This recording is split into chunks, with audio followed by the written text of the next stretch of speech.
Hello future doctors. તો આજના વિડીયોમાં આપણે વાત કરીશું કે ગુજરાતમાં મેડિકલ કાઉન્સેલિંગનું તમારે રાઉન્ડ 1નું ચોઇસ ફિલિંગ ક્યારે થશે અને તમારું મેરિટ લિસ્ટ ક્યારે આવશે તેના વિશે વાત કરીશું. જે બી વિદ્યાર્થીઓ આ ચેનલ ઉપર નવા છે તો ચેનલ સાથે જોડાવાનું ભૂલતો નહીં. આ ચેનલ ઉપર તમને આવા જ પ્રકારના વિડીયો મળી રહેશે. તો ગુજરાતનું મેરિટ લિસ્ટ ક્યારે આવશે અને રાઉન્ડ 1 ક્યારે શરૂ થશે તે જાણીએ. તો આપણે તે સૌથી પહેલાં 2025 મુજબ જોઈએ તો 2025માં તમારે ઓનલાઈન પિન પરચેસ અને રજિસ્ટ્રેશન 4 જુલાઈના રોજ થયેલું હતું. 4 જુલાઈના રોજ શરૂ થયેલું હતું ઓનલાઈન પિન પરચેસ અને રજિસ્ટ્રેશન. અને તમારે જે મેરિટ છે તે 31 જુલાઈના રોજ આવેલું હતું. તેની ટેન્ટેટિવ ડેટ હતી તમારે 29 જુલાઈ. તે 4 જુલાઈના રોજ શરૂ થયેલું હતું. તેમાં સૌથી પહેલાં 19 જુલાઈ આવેલું હતું. પછી તેને એક્સટેન્ડ કરીને 29 જુલાઈ સુધી કરવામાં આવેલી હતી. તો આમ એક્સટેન્ડ દ્વારા તમારી જે અંતિમ ડેટ હતી તે 29 જુલાઈ હતી અને 31 જુલાઈના રોજ તમારું મેરિટ બહાર આવેલું હતું. હવે 2025 મુજબ જોઈએ તો તમારું રજિસ્ટ્રેશન ઓનલાઈન પિન પરચેસ માટેની ડેટ 31 તારીખથી લઈને 12 ઓગસ્ટ સુધીની છે. તમારે 12 ઓગસ્ટ બપોરે 12 વાગ્યા સુધીની જ છે. અને ઓનલાઈન રજિસ્ટ્રેશન માટેની ડેટ તમારે 31 જુલાઈથી લઈને 12 ઓગસ્ટ સાંજે 4 વાગ્યા સુધીની છે. હેલ્પ સેન્ટર પર તમારે ડોક્યુમેન્ટ વેરિફિકેશન માટેની ડેટ 3 ઓગસ્ટથી લઈને 13 ઓગસ્ટ સાંજે 4 વાગ્યા સુધીની છે.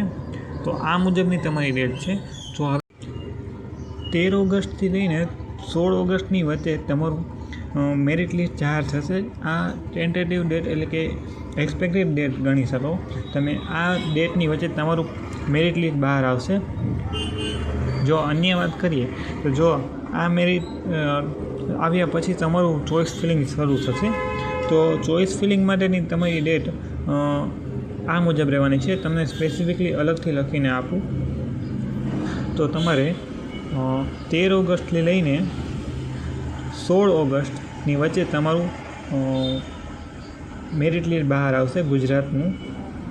તે મુજબ જો જોઈએ તો આપણે તમારે 16 ઓગસ્ટ પછી મેક્સિમમ ટુ મેક્સિમમ તમારે 20 ઓગસ્ટની આજુબાજુ તમારે રાઉન્ડ 1નું ચોઇસ ફિલિંગ શરૂ થશે. તો તમારે જો 13 ઓગસ્ટથી લઈને 16 ઓગસ્ટ સુધીમાં તમારું મેરિટ લિસ્ટ બહાર આવે ત્યારે તમારે કરવાનું શું છે, તમારા મેરિટ મુજબ તમારે કોલેજ કઈ મળે છે તે 2025 મુજબ જોવાનું છે. આ વર્ષે તમારું કટ ઓફ થોડું ઘણું લો જઈ શકે છે. એટલે તમે 1-2 સ્ટેપ વધારે કોલેજ પસંદ કરો તો બી તમારે ચાલશે. કારણ કે આ વર્ષે તમારે ક્વોલિફાઈંગ વિદ્યાર્થીઓની સંખ્યામાં પણ ઘટાડો થયો છે. એટલે કે તમે 11,000 જેટલા સ્ટુડન્ટો ઓછા છે 2025ની સરખામણીમાં. અને આ વર્ષે તમારે ઓછા મેરિટ ઉપર પણ સારી એવી કોલેજ મળવાની શક્યતા છે. જે બી વિદ્યાર્થીઓને મેરિટ મુજબ એટલે કે તમારા મેરિટ ઉપર કઈ રીતે કોલેજ પસંદ કરવી તે જાણવું હોય તો તે જરૂરથી કોમેન્ટમાં જણાવજો.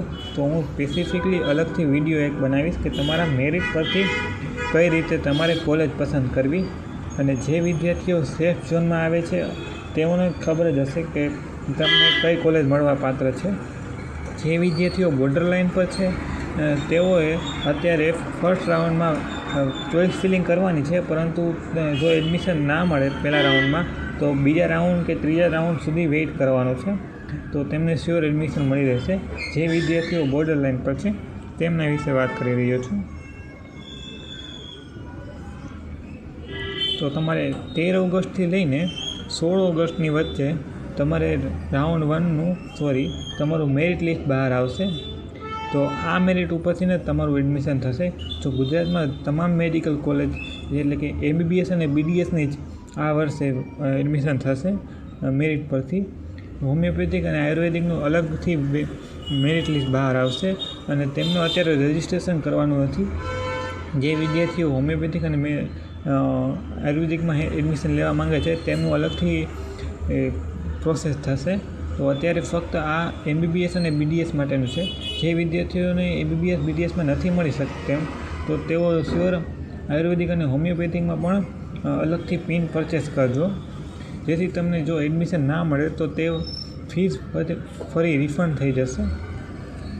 તો આ મુજબ તમારી ડેટ રહેવાની છે 20 ઓગસ્ટ. 20 ઓગસ્ટની અંદાજિત ડેટ છે. ત્યાં તમારું રાઉન્ડ 1નું ચોઇસ ફિલિંગ શરૂ થશે. તો રાઉન્ડ 1નું ચોઇસ ફિલિંગ 20 ઓગસ્ટના રોજ થશે. 13 ઓગસ્ટથી લઈને 16 ઓગસ્ટ સુધીની વચમાં તમારું મેરિટ બહાર આવશે અને મેક્સિમમ 20 ઓગસ્ટ સુધી તમારું ચોઇસ ફિલિંગ રાઉન્ડ 1નું શરૂ થશે. આમાં તમારે ઉપર નીચે થઈ શકે છે, કારણ કે જો રજિસ્ટ્રેશન ઘણા ઓછા વિદ્યાર્થીઓ કરશે તો મેડિકલની સાઇડ પર તમારે ડેટ એક્સટેન્ડ થઈ જશે. 5 થી 6 દિવસનો વધારો થઈ શકે. જો 5 થી 6 દિવસનો વધારો થાય તો તમારે પણ આમાં 5 થી 6 દિવસ એડ કરી દેવાના છે. તો આ મુજબ તમારી ડેટ રહેવાની છે અને આવા જ વિડીયો આ ચેનલ ઉપરથી મળી રહેશે. તો અમારી ચેનલ સાથે જોડાવાનું ભૂલશો નહીં. Thank you. આ વિડીયો તમને કેવો લાગ્યો તે જરૂરથી કોમેન્ટમાં જણાવજો અને તમારો નીટ સ્કોર કેટલો છે તે પણ કોમેન્ટમાં જણાવજો. તેના પરથી આપણે અંદાજો લગાવી શકીએ કે તમને કઈ મેડિકલ કોલેજમાં એડમિશન મળી શકે તેમ છે. તો જે બી વિદ્યાર્થીઓને તેમનો નીટ સ્કોર પરથી કઈ મેડિકલ કોલેજમાં એડમિશન મેળવવું છે તે જાણવા માટે કોમેન્ટમાં જરૂરથી તમારો નીટ સ્કોર જણાવો. તો આવા જ વિડીયો જોવા માટે અમારી ચેનલ સાથે જોડાયેલા રહેજો. Thank you for the watching.